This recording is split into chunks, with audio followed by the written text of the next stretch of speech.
আরে বাপ রে বাপ, আমি তো পড়ে গেলাম। আরে কি একটা রূপী মানুষ।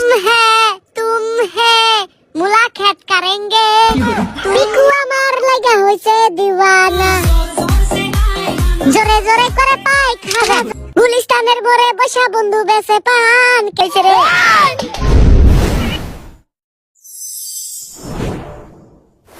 স্কুল থেকে পলাইছি না বলে স্যারকে, আরে হাঁটতে হাঁটতে চলে আসলাম শেখ রাসেল পার্কে। তোমা দিলাম কয়লা সুন্দরীকে, বাকি সবাইরে দিলাম আদর।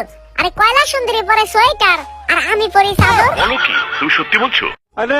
আরে কি মজা, আমি তো এখন পার্কে চলে আসছি, একটু নাচে লই। আর না, নাচবো পরে, একটু সামনের দিকে যাই। আমার সাথে চলেন, আজকে শায়রির উপরে শায়রি বলবো। আরে শায়রি পরে দেখি তো এখানে কি আছে। আরে এখানে কি লেখা দেখি তো, শিশুর বয়স 5 বছরের বেশি হলে টিকিট নিন, আর কয়লা সুন্দরী এদিকে রাত্রে রে বানায় ফেলে দিন। আমি এখন কি করবো? এরে কয়লা সুন্দরী, আমার